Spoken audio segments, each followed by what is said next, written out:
normally, ang mga katulong talaga dito lumalabas. Gusto talaga nila lumabas kasi feeling nila hindi talaga sila makakapagpahinga in a way na gusto nila kahit day off nila.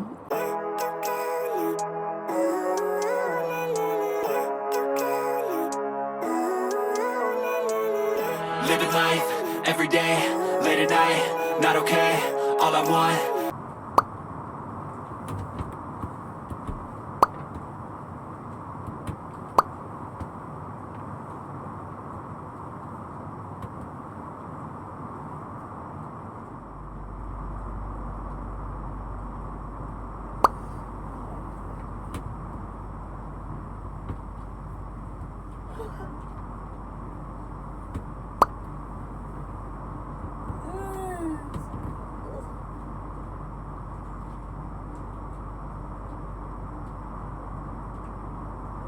Ayan, hello, good morning guys.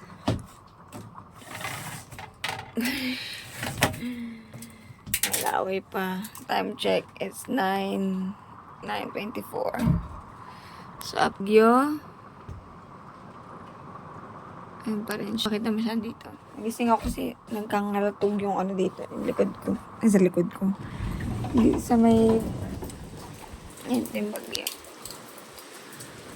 Wala na kaming church talaga, cancel. So, hindi pa naman siya ganun kaingay. Pero parating, ayun yung ano, nakita niyo yung halaman. Ano siya dyan. Ito, nag-ano siya, nag-iingay kasi natanggal siya sa ano, kapitan niya. So, ayan ang update. Na ano, malakas na yung, medyo mahangin lang, makikita mo yung mga puno, nagkagalaw-galaw siya dyan. Pero hindi pa, for me, hindi pa siya malakas. Sakto lang. Ayun, lapad-lapad ang mga, ano, ng puno. Ayan.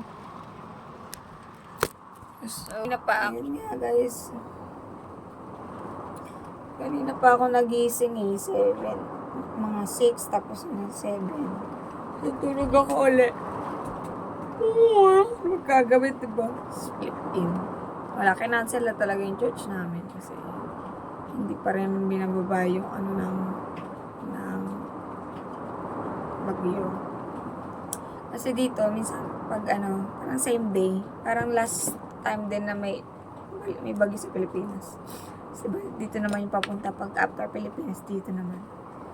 So, hindi siya natuloy. Parang bumaba yung bagyo. So, nakapag-church pa kami nun. Tsaka gumanda pa yung weather nun. Yun talaga, makita mo, malakas yung hangin. Naririnig nyo. Dito sa kwarto ko, maririnig mo yung ano ng hangin. Kaya nagising ako kasi tumutok-tok yung dun sa labas. Kasi may ano nga, trapal doon. Pinaba ko yung trapal doon kasi para di mabasa yung mga ano namin, recycle. So, yeah. Dito talaga maririnig mo kasi yero to. Ay, parang ano. Pero feeling ko, hindi pa siya ganun kalakas yung hangin. Hindi pa siya ganun kaano yung yung titring nga, actually, siguro malakas yung habagat dun. Kaya parang sobrang lakas talaga ng hangin. Or sa city mo may experience. Dito naman na ano din yung sobrang lakas yung hangin. Ay no. Maano siya. Maano yung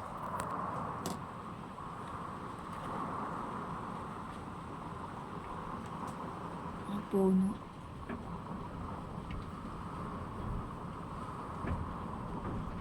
Siya masyadong maramdaman kasi siguro nasa loob ako.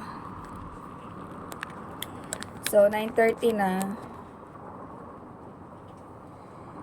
So, pasok muna siguro ako sa loob. Sa bahay. Pasok ako sa bahay. Tipla ako ng kape ko. Siyempre, wala man ang pupuntahan, di ba?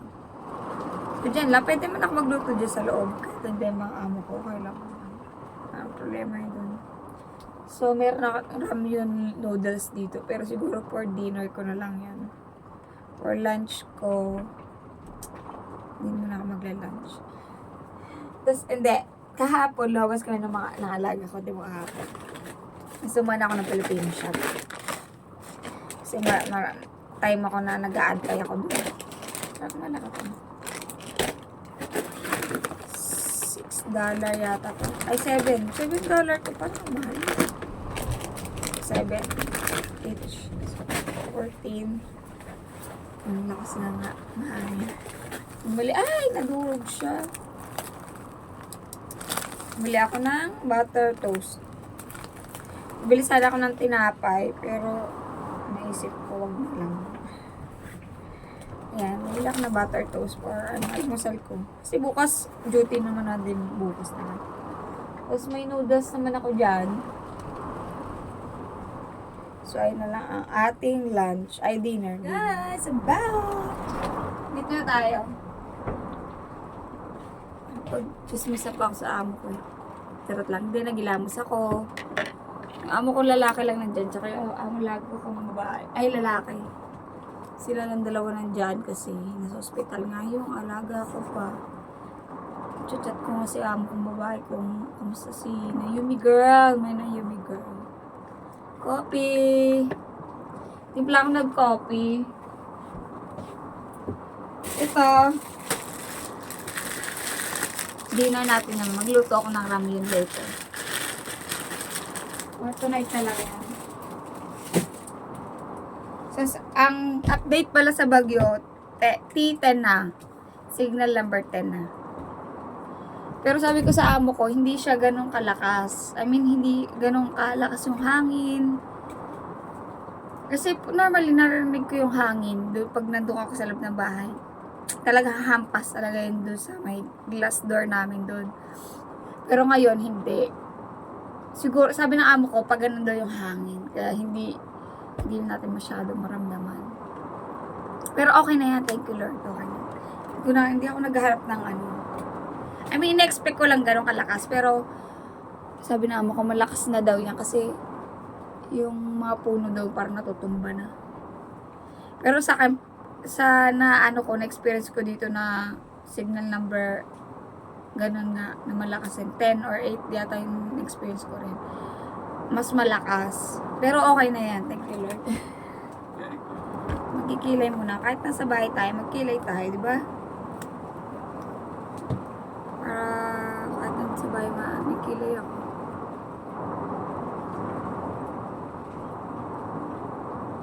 Kasi once in a while lang naman tayo magkilay.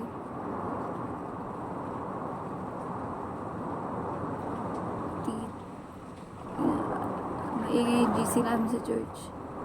Mga volunteers. Wala, hindi nakalabas eh. Kaya chat talaga. Kung nakita nyo kahapon, isasama ko dito sa clip yung nagkakaroon sila, nilalagay nilang tape yung mga bintana nila, yung mga especially sa mga high-rise building. Kasi dun mo talaga mapipil yung hangin pag high-rise building. mga glass may mga tape na. Ayan, nagre-ready na sila. Yung mga ibang doors may mga tape na yan. Kasi may signal number 8 later tonight. Parating yung bagyo. Bukas or mamayang gabi mag-start. So, mga dito naka-tape na. Kasi nagre-ready for typhoon. Nalagay nila ng tape. Inex nilang tape kanya. Para pag nabasag siya, hindi siya, alam mo yun, ganun ka lakas yung impact. Pag mahangin. Upang support siya. Ganun ginagawa nila. Nakita ko yun sa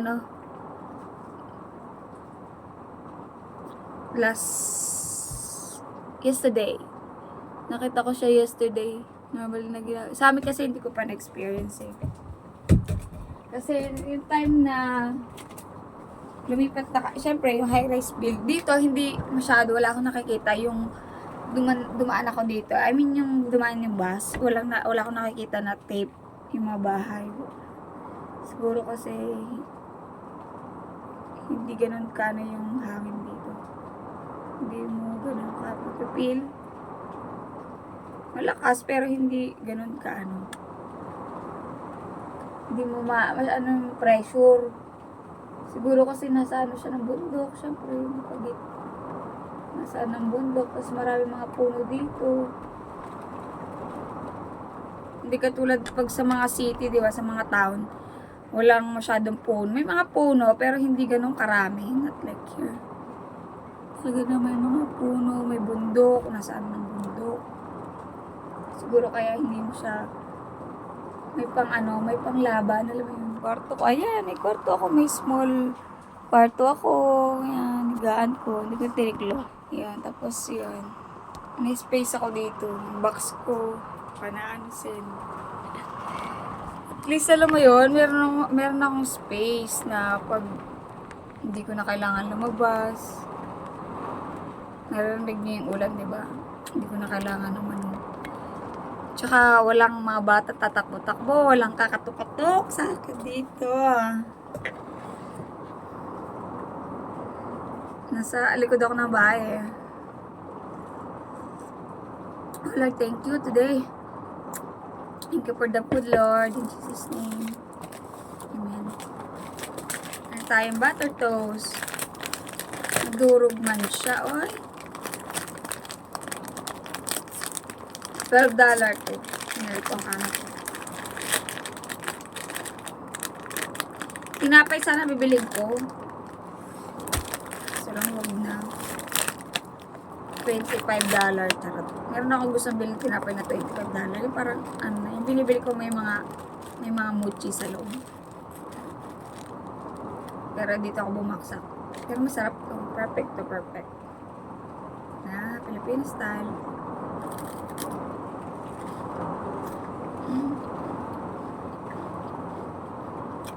Up. Ganyan siya.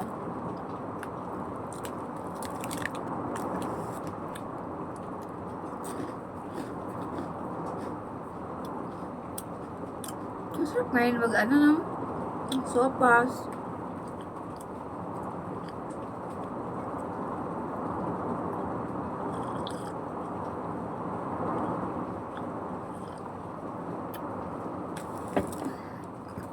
Ay, meron pang congee sa bahay. Kainin ko yun. Amo ko. Pag sa amo kong lalaki, hindi ako nahiya. Walang hiya. Kasi amo ko kasing lalaki, sabi nun, sige, ano ka lang dyan, ganyan lang. Pupush ka nun. Yung amo kong babae naman, walang problema rin naman. Pero syempre, pag sa ano lang, pag sa amo kong babae, medyo nahiya pa ako. Medyo lang. Pero okay naman din sa amo kong babae, walang problema doon. No problem to. Pero pag amo ko lalaki, kasi yun kasi walang pakailam yun eh. Anong gawin mo dyan, walang pakailam. Kahit nakaupo nga lang ako, walang pakailam. Sa bagay, yung amo kong babae, wala naman din. Wala naman sinasabi din. So nga lang parang may pressure. May pressure kasi pag yung amo kong babae lang yun nandiyan. Magagalaw ako kahit na paano. I mean, hindi naman niya ako pinipressure. Pero napipil ko yung pressure. Pag siya yung ano.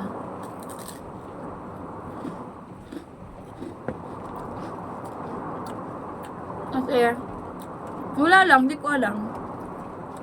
Siyempre, iba yung ambar, diba? Parang feeling ko hindi ako pwede umupo pag nga mga babae. Pero pag umupo naman ako, walang problema naman sa kanya. Hindi mo ako sinisita. Wala lang, ako lang nape-pressure. Iba yung feeling.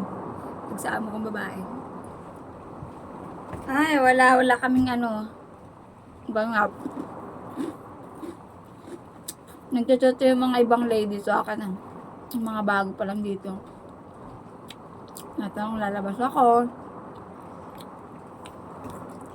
Yung iba talaga gusto lumabas. Kasi parang feeling nila hindi sila makapagpahinga sa bahay. Kasi yung iba yung kwarto na lang dun sa loob. Tapos nakakatok yun, yung mga alaga, especially may mga alaga kang maliliit na humahabol sa'yo. Sigurado yun.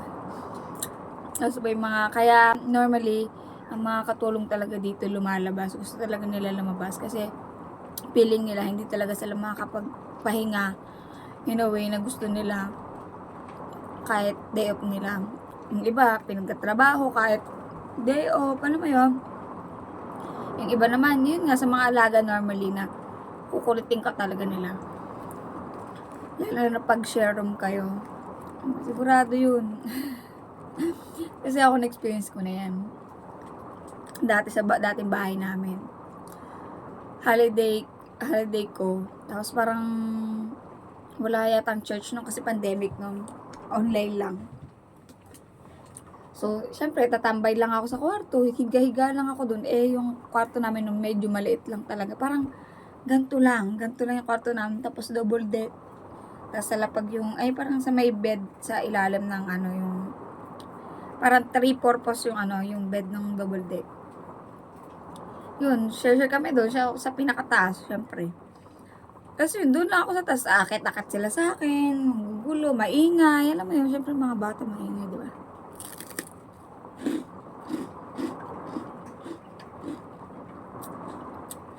Kaya ba yung iba, sabi nung isang ka-churchmate ko, sabi niya, Ate Shimi, kahit may bagyo lalabas daw siya. Pero hindi naman siya lalayo, yung sa safe na place naman. Ang sabihin lang, lalabas lang siya ng bahay. Kunyari, kung normally naman dito may mga clubhouse, ang bahay, ang mga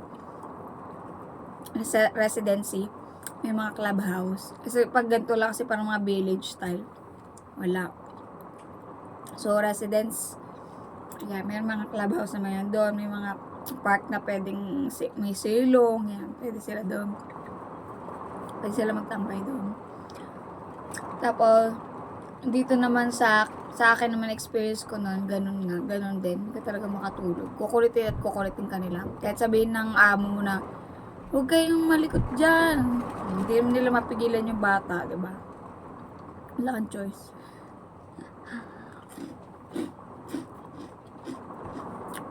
Tapos kung natuloy yung paghihiram yung paghihiram nitong kwarto ko, kung natuloy yung hiram ng kapatid na amo kong lalaki, I think until now, andun ako sa loob.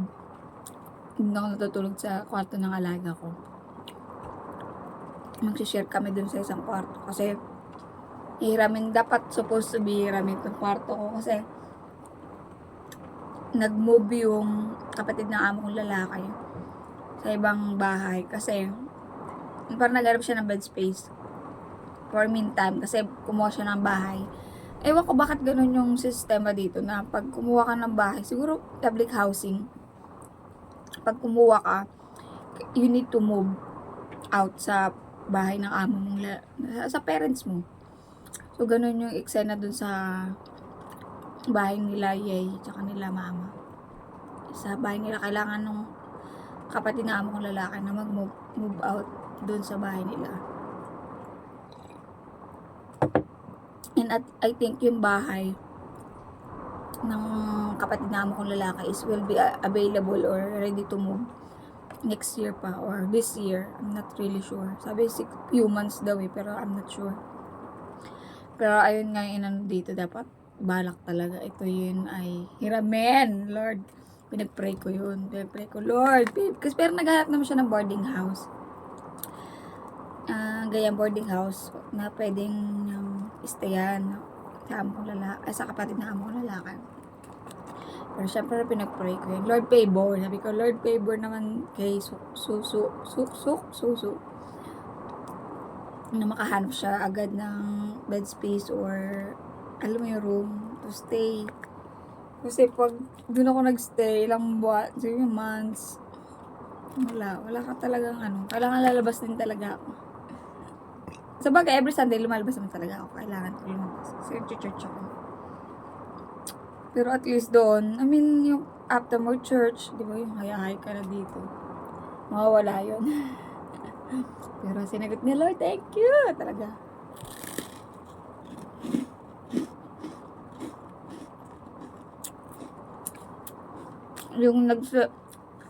Yung nag-use na ako kay amo, pumalag ako na yung iparamin ko.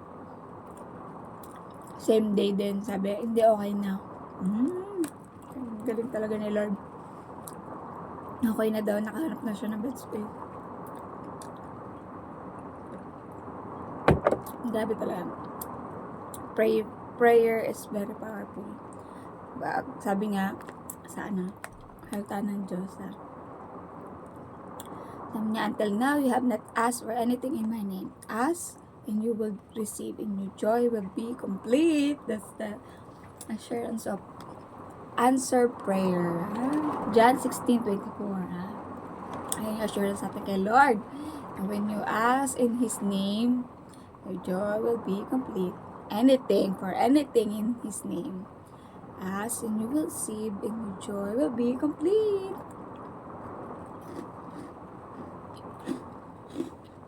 Ayan na guys, malakas na ang ulan. At malakas na talaga ang hangin. Ayan na, nararamdaman ko na siya. Natumba na yung mga tubo dyan, oh. Ayan na siya. You can feel the wind.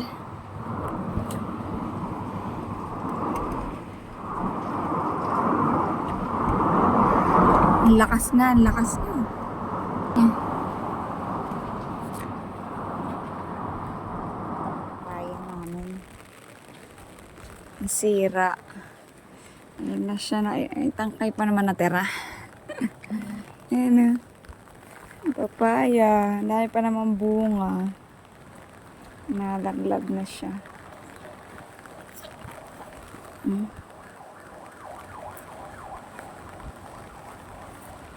Hello. Nakaligo na tayo mga beshi. Ang weather update. Kalmado na ang lahat. Kalmado na ang lahat. Wala ng hangin. Maambon-ambon na lang. And I hope and I pray tomorrow will be a good day. So, we have takeout, guys. Hindi ako nag-lunch. So, it's my dinner. Nagluto ako ng Korean noodles. Yep, this one. And we have some dumplings. Yeah, I'm hungry. I'm super hungry. Kasi amo kong lalaki doon. Sila lang yun nandoon, nakalaga kong isa. And noodles din kakainin nila. Noodles. Sabi niya, ilan daw kaya niya gawin. Noodles. Sabi ko, okay lang. Wala. No comment. So, noodles na sila. Ay, bukas work naman ang bukas. Okay lang. Ito yan. Dumplings. Ay, nalagyan ko siya ng Korean chili paste. Ang init. Yan. Ito ang ating dinner. Yan ang ating dinner. Siamers. Check.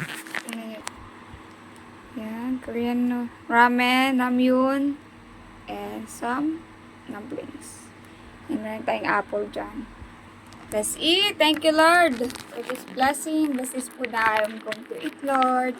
Thank you for covering protection for us sa Baguio, Lord, and especially din sa Pilipinas, Lord. Pray patuloy mo kami samahan, Lord. So, you will be done, Lord, today until we wake up tomorrow. Maraming salamat in Jesus' name. Amen. Let's go. Let's do it. Let's do it, bro. Try natin tong dumpling. Nalagyan ko siya ng soy sauce actually. Tapos pero hindi masyado yung soy sauce eh. Hindi na makita yung soy sauce eh.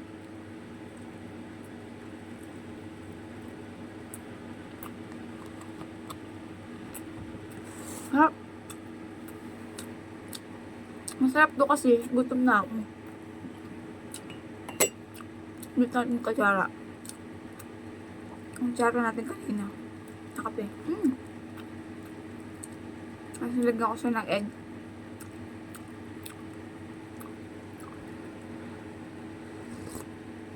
Perfect sa rainy day.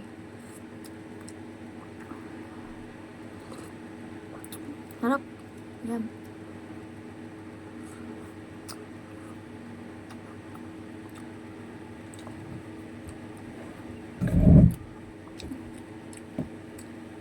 Hindi na ako nag-offer magluto sa amo ko lang. Kaya na nila yun. Noodles lang naman.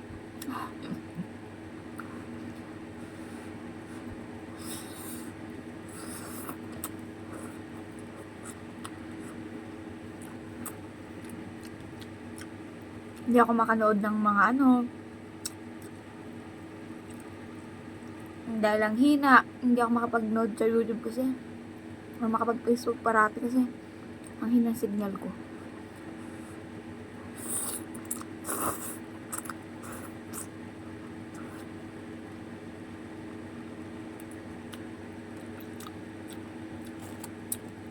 Grabe, wala talagang signal.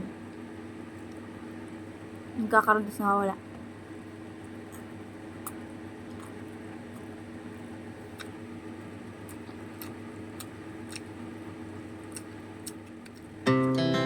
Our hearts beat to the city streets.